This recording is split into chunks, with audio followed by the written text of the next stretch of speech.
Hai semuanya, kembali lagi bersama gua Leo. Bagi kalangan gamers, pasti sudah tidak asing lagi bila mendengar nama PlayStation.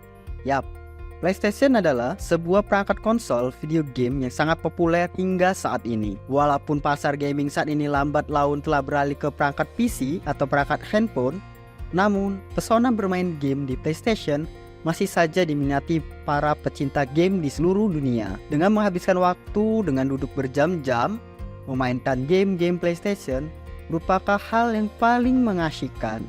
Apalagi sekarang memainkan game PS5 menjadi favorit bagi semua orang. Tapi, tahukah Anda siapakah sebenarnya pendiri di balik konsol game ini? Sejarah PlayStation dimulai dari seorang bernama Ken Kutaragi. Ia dikenal sebagai penemu PlayStation, sebuah konsol game yang dikenal sebagai salah satu konsol game paling laris manis di dunia yang diproduksi oleh Sony. Namun, di balik kisah penemuan tersebut, ia hampir dipecat akibat menciptakan PlayStation. Dan bagaimana kisah di balik terciptanya konsol game PlayStation? Ken Kutaragi lahir pada tahun 1950 dari pasangan yang bekerja di sebuah pabrik percetakan kecil yang ada di kota Tokyo. Sejak kecil, Ken Kutaragi dikenal sebagai anak yang memiliki rasa ingin tahu yang sangat tinggi. Ia sering membongkar sendiri mainannya dan memperhatikan setiap bagian serta cara kerja mainan tersebut. Rasa ingin tahu dan ketekunan untuk belajar juga ditunjukkan semasa ia bersekolah. Dia digambarkan sebagai murid yang rajin,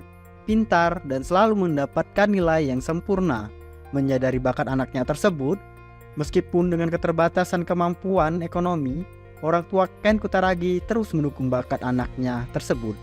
Dengan memanfaatkan benda-benda dan mesin yang ada di pabrik, di sanalah Ken belajar dan mengeksplor banyak hal, serta semakin percaya bahwa bakatnya adalah di dunia mesin dan mekanika. Dari sifat ingin tahunya tersebut, akhirnya membawa ketertarikan Ken Kutaragi pada elektronika hingga dia dewasa.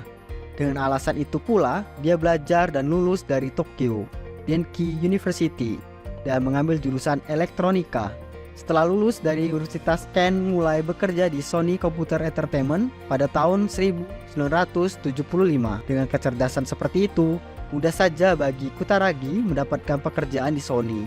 Setelah menyandang gelar insinyur elektronika, di perusahaan itu juga Ken Kutaragi mendapatkan banyak pujian karena prestasi atas pengaruh besarnya pada proyek yang dijalankan perusahaan Sony. Namun, di waktu yang bersamaan, Ken mendapatkan informasi bahwa Nintendo sedang melakukan pengembangan game konsolnya secara diam-diam. Ken menjalin komunikasi dengan Nintendo dan mengerjakan proposal pengembangan proyek game konsol tersebut untuk menjalin kerjasama. Namun, tidak lama kemudian, Presiden Sony kala itu, Norio Oga, mengetahui hal tersebut. Seketika Ken merasa suasana menjadi gelap. Ia berpikir karirnya akan berakhir dan rencana proyek besarnya bersama Nintendo tidak akan pernah terwujud. Namun, siapa sangka di luar dugaan, Norio Oga justru memihak dengan keputusan Ken Kutaragi dan dia memasang badan di belakang Ken atas keputusan yang telah diambil dan siap menjalin kerjasama dengan Nintendo. Norio sepakat karena menurutnya ini adalah cara yang sangat bagus untuk memasuki industri video game. Tidak bisa dipungkiri kala itu Nintendo merupakan perusahaan yang menguasai industri video game, dan salah satu cara terbaik yang dapat dilakukan untuk melebarkan perusahaan Sony ke industri game adalah dengan menjalin kerjasama dengan Nintendo. Sejak saat itu Ken semakin bergairah dan mengerahkan segala dedikasinya untuk menyukseskan kerjasama perusahaan Sony dengan Nintendo. Kerjasama kedua perusahaan tersebut berjalan dengan lancar hingga melahirkan sekitar 100 model prototipe, dan kedua perusahaan tersebut siap untuk mengumumkan proyek bersama mereka kepada dunia. Pada tahun 1991, industri video game sedang dalam euforia yang tak terbendung, dan tepat pada tanggal 1 Juli 1991, tiba saatnya bagi Sony untuk benar-benar memasuki industri video game. Pada Consumer Electronics Show di Chicago, Sony tampil percaya diri di panggung dan mengumumkan bahwa dalam kerjasamanya dengan Nintendo, PlayStation akan segera hadir dan siap memberikan warna baru di dunia video game. Kemudian pada tanggal 2 Juli 1991, kurang dari 24 jam setelah pengumuman oleh Sony, ribuan orang berkumpul untuk menantikan pengumuman dari Nintendo. Sony yakin bahwa pidato Nintendo akan membahas proyek besar mereka. Namun, Tidak disangka-sangka, acara ini menjadi sebuah panggung pengkhianatan bagi Sony. Khususnya untuk Ken Kutaragi yang telah mengerahkan segalanya untuk kerjasama ini, ternyata Nintendo memiliki rencana lain. Mereka tiba-tiba memutuskan untuk bekerja sama dengan Philips, salah satu pesaing Sony. Dan Nintendo menyatakan tidak lagi bermitra dengan Sony seperti yang dijanjikan sebelumnya. Perusahaan Sony benar-benar tidak percaya, meskipun telah beredar rumor sebelumnya. Sony tetap percaya bahwa kontrak dan prototipe yang sedang mereka kembangkan bersama Nintendo akan tetap berjalan. Tapi kenyataannya berbeda. Nintendo telah membuat keputusan final dan mereka tidak akan bisa merubahnya. Mereka bahkan juga mengakui bahwa ada kesepakatan dengan Sony sebelumnya. Tetapi mereka memutuskan untuk tetap memilih Philips sebagai mitra masa depan mereka.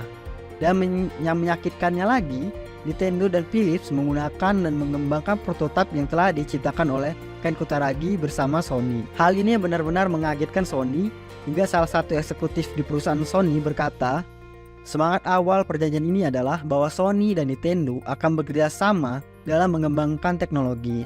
Namun, semangat perjanjian tersebut telah dilanggar. Terlepas apakah ini adalah strategi negosiasi atau apapun yang jelas, ini adalah kesepakatan yang bisa dikatakan sangat curang.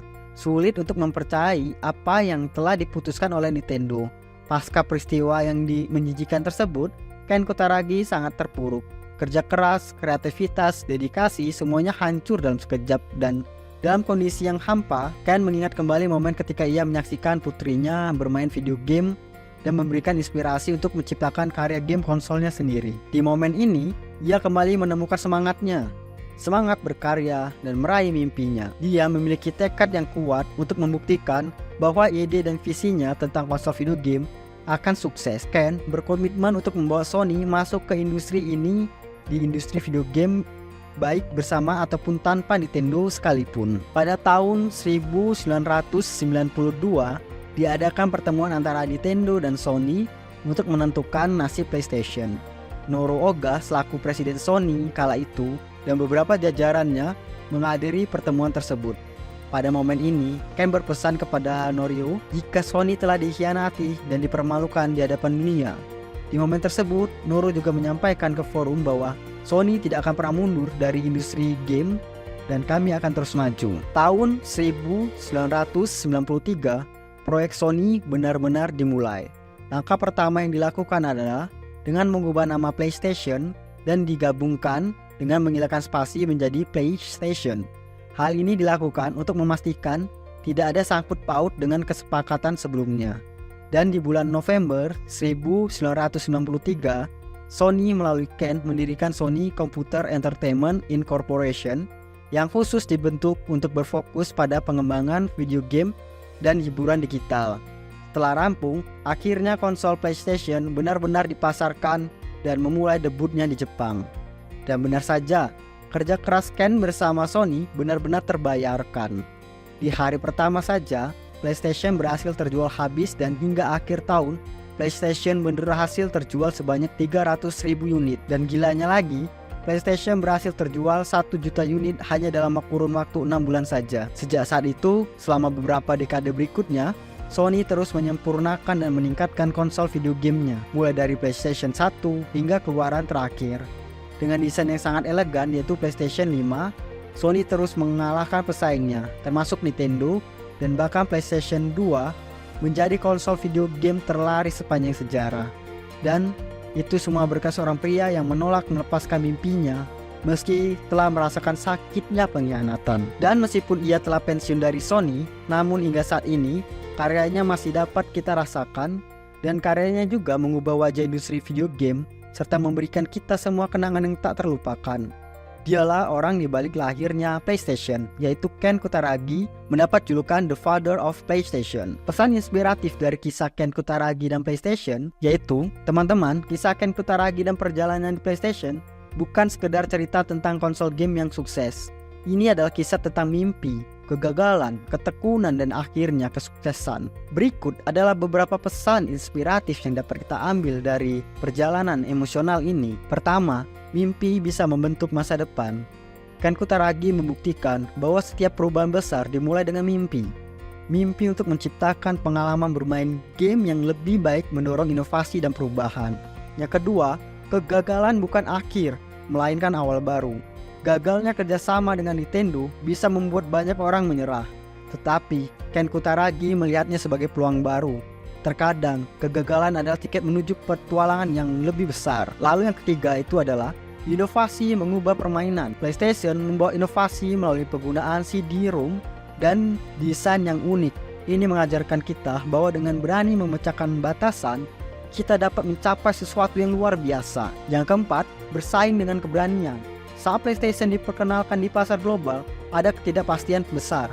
Namun, keberanian untuk bersaing dan percaya pada produk mereka membawa kesuksesan. Yang kelima, ketekunan sebagai kunci kesuksesan. Dalam menghadapi tantangan dan rintangan, baik Ken Kutaragi maupun pihak PlayStation terus berjuang. Ketekunan adalah kunci utama untuk mencapai kesuksesan jangka panjang. Yang keenam, warisan sebagai inspirasi. PlayStation bukan hanya tentang konsol game, tetapi tentang warisan dan inspirasi. Setiap langkah PlayStation selalu dipandu oleh semangat dan inovasi dan keunggulan. Melalui cerita ini, mari kita belajar bahwa setiap perjalanan penuh liku tidak hanya mengajarkan kita bagaimana menghadapi kegagalan, tetapi juga bagaimana merayakan kesuksesan. Mari terus bermimpi besar, berani menghadapi tantangan, dan menginspirasi dunia seperti Ken Kutaragi dan PlayStation telah melakukannya. Semoga kita semua bisa mengejar impian kita dengan semangat yang sama. Terima kasih telah menyimak dan menonton video ini sampai tuntas. Semoga kita bisa sukses di petualangan kita masing-masing. Jangan lupa klik like, share, and subscribe. Terima kasih.